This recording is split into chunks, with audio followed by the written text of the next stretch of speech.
We've been in a series called Hope. It's based on the Gospel of Mark.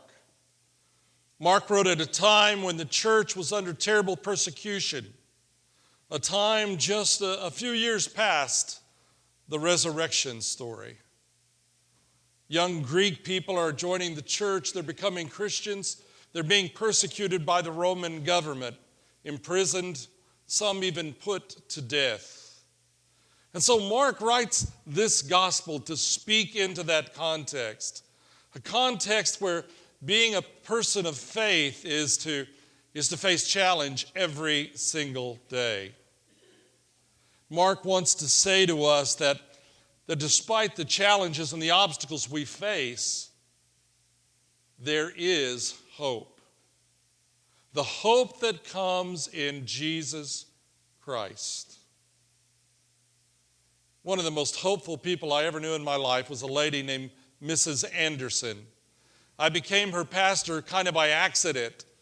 The pastor of the church where she attended one day got so mad at the congregation, he laid out communion and then refused to serve it to them, saying they were just too awful of a church and they didn't deserve it.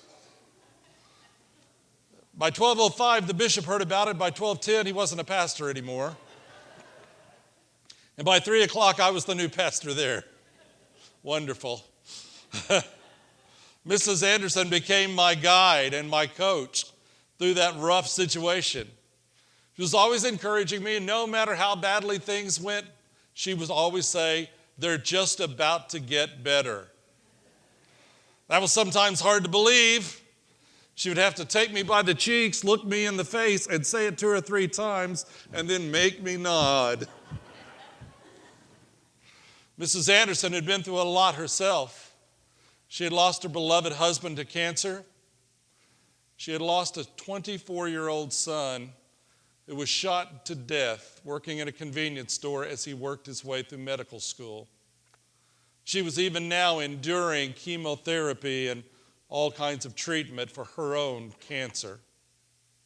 She had seen the world rocked and shaken and torn apart by all those things that can happen to us in life. Even some of her friends had turned away from her, wanting to distance themselves, I guess, from her troubles. And yet, so often, she would grab one of us by the face and say, it's just about to get better. Put her hands right here and go like that till we agreed, whether we did or not. She agreed for us. She was an amazing woman. She believed that you did your best, found your best in the midst of those kinds of challenges. One day she was at the hospital receiving her cancer treatment. Things ran a little long. She had to get to a nail appointment. Some of you know what that's like. She ran out of the room where she had been treated. There was a long line at the hospital elevators, one of those big hospitals. So she found a door that said exit, and she slipped through it. The door slammed on about that much of her dress. It was one of those doors you can open from the inside, but not the outside. She was caught. She banged and banged and banged and yelled, but nobody noticed. It's a big, heavy fire door. So finally, Mrs. Anderson did the only thing she thought she could. She took off her dress. She walked right down to the big hotel lobby, right up to the receptionist's desk and said, I'm on my way to get my nails done, but on the 11th floor, you'll find a red dress stuck in the door. Save it for me. I'll be back in an hour.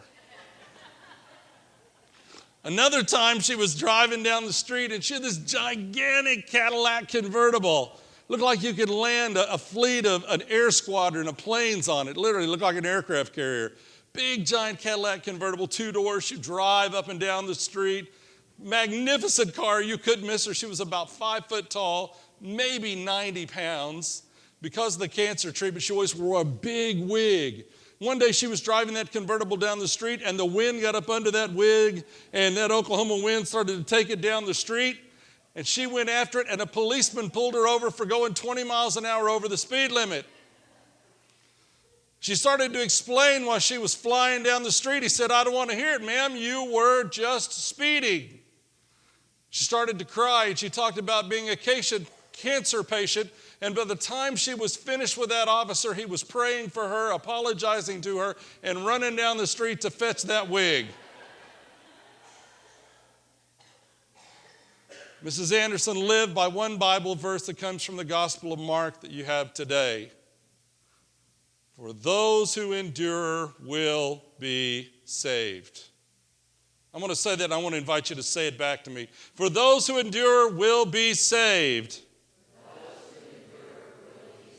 Now I want to change it just a little bit, and you say it back to me one more time. I want to make it personal. When I endure, I am saved. I hope you'll write Mrs. Anderson's Bible verse in your heart, and I hope it serves you just as well as it ever served her, because she lived by it completely. Jesus and the disciples were walking out of the temple one day, perhaps the most magnificent structure in the ancient world. I got to tell you, when we go to Israel, I go over the part called the Western Wall. We Gentile folk call the Wailing Wall. Jewish people don't like that, but that's what sometimes it's called, the Western Wall. And you go there, and you go into the men's. There's a women's section and a men's section where you go to pray. That's how they do it in that part of the world. And you go to the men's section, and you can go down in some caves, and you can see the great foundational stones of the temple. And they are so gigantic. And there's something mystical about walking there where Jesus walked, being in the place where Jesus worshiped. Archaeologists tell us today we don't have a crane. We've yet to invent a crane that can lift one of those stones. They don't know how those stones were cut, moved, and put into place. It's the most amazing experience.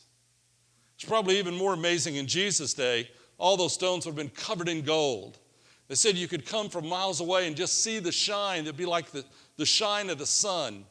There were a few parts of the temple that were covered in the purest of marble, and even in the heat of the Judean desert, it looked like bright snow. People traveled from everywhere to see that temple. You have to remember the disciples were kind of country boys. They were small town guys. And they were there seeing it all with Jesus. And as they were coming out of the temple, they were marveling at that great building, which represented to them power and transcendence and holiness and a sure future. A future that they could predict, that they could, in a sense, depend on, that they could actually, in their own mind, in their own hearts, control. They had taken the random love of God, the wild, rakish love of God, and they had boxed it up very carefully in that temple. So they thought that if you say the right prayer and if you do the right things, that God must do exactly what you want God to do. It's a very convenient way to look at God. Simple, convenient, and controllable by us. They walk out of the temple and one of them says, Lord, look at this. Look at these giant stones, this magnificent place. And then Jesus says what is perhaps the most shocking statement he says in all of Scripture. He says, the day is coming soon when not one of these stones will remain standing. Every single one of them will be torn down. Now, it must have been a long silence. In fact, the scene takes up again after they've crossed the Kidron Valley and come up on the other side, and they're on the Mount of Olives, in which there's a place you could go that I think is the most beautiful view on planet Earth. You're on the Mount of Olives, and you're looking across the Kidron Valley and the Kidron Creek, and you're looking at the Temple Mount, where the temple stood. Where today some old walls still stand, where once Abraham took his son Isaac for sacrifice. You're looking at that spot. And Jesus starts to explain to them. You're going to hear about things. You're going to hear about wars and rumors of war. You're going to hear how things are going to go bad. You're going to see people turn against each other. The very people that you should love and trust, your own family, are going to reject you and turn away from you. They're going to take you, if you're a follower of mine, to trials and to prison. Now remember, Mark is gathering all these words up for the Christians that are living about 40 years later, that have seen the destruction of the temple. They've seen the destruction of Jerusalem. And Mark's listeners are leaning in to these words. As Mark reminds them, look what Jesus told us would happen. Jesus said the temple would be destroyed. We've seen it. Jesus said Jerusalem would be destroyed. We've seen it. Jesus said brother would stand against brother. We've seen it. Father would turn in his son. We've seen it. Everything that Jesus said has come about. Jesus would say that there'll be those who claim to speak for me. Don't trust them. We've seen people get up and claim to speak for the Lord and only lead us to more hurt and more conflict. And then while they're waiting to hear something along the lines of, but the Lord's coming back, he's going to whoop up on those folks, he says that line, Mrs. Anderson's memory verse, for those who endure will be saved. For those who endure will be saved.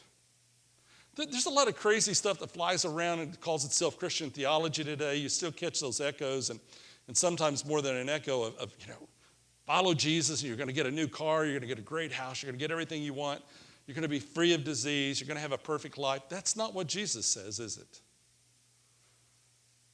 Jesus is not talking about getting lots of good stuff. Jesus is not talking about living a perfect life. Jesus is not talking about a life where everything goes right all the time. In fact, Jesus is speaking into a world that is filled with turmoil and conflict that's been shattered since sin shattered the Garden of Eden experience. No wonder the Apostle Paul writes, all of creation is moaning for that day when the earth will be reconciled, creation to its creator. Jesus is saying, endure. There are going to be times of conflict, times of war, times of disease, times when the people we love the most may not stand with us. Endure, and you will be saved. Now, there's two things I want to say about that. First is this. That word endure in Greek means to be under. It's a very interesting word. It means to be under. Like a soldier is under orders. Like a pastor is under the authority of the bishop. It means that no matter what happens, you stand your post, you hold your ground, you do your duty. You hang in there. During the Civil War, Methodist churches throughout this part of the state were cut off. They were considered enemies of the Union because the Methodists had supported the Native American folks, and many of them supported the Confederacy. During that time, not one single Methodist minister or missionary ever left their post. They went unpaid 7 years and held their ground in this community and across southern Oklahoma. Not one of them quit. To endure is to live through and to love through and even grow through the conflicts we face. And one of the things I want to say about that is that we don't get to define what victory looks like. We want to do that. It's natural. We want to shape it. We want the victory to be what we want it to be, but we don't get it to define that. My wife's uncle, Uncle Russell, is buried in Arlington National Cemetery. He's an American hero. He was one of the soldiers taken on the Bataan Death March as a prisoner of war. And he spent his time as a prisoner of war being tortured brutally. And I'm sure there were days for Uncle Russell when victory was the furthest thing from his mind. But he was a great Baptist guy, a great believer, and he never gave up his faith. And one day, the gates of his prison cell were opened. And he went right back and signed up to serve his country again. You see, victory looks different when it's about what we're called to do and who we're called to serve. Victory looks different when we don't let it be about what the world wants it to be, about gaining money and a big house and a nice retirement. When it's about service and saving and helping people, victory looks different. Endurance and victory means you walk out of your cell and you sign up and say, I'm going to do more for freedom. The second thing I want to say about endurance. When Jesus says endure, he means to endure like you are a saved person, not a lost person. It's easy for me, and not easy, but the way I do it sometimes is when I have to go through something hard, it's easy for me to look down and feel sorry for myself and to feel like I'm losing everything and to carry that attitude with me wherever I go. Jesus is saying endure as a saved person. Your enduring is not about the present or the past. It's about where you're going and the future you have with me. I learned that from Mrs. Anderson. I learned by watching her every single day endure chemo, the loss of her loved ones, the conflict in her church, and every day she brought an attitude of joy, love, and grace. She could not be defeated. Her endurance was victory itself. On the day that she died, I served her communion at the Christian nursing home at 63rd and Portland in Oklahoma City. There were 3 or 4 of us gathered there. This powerful, awesome, amazing saint with a wig on just right. And she said, Jesus is right here with me. And he feels like a warm blanket. Those who endure will be saved. This is the word of God. Amen.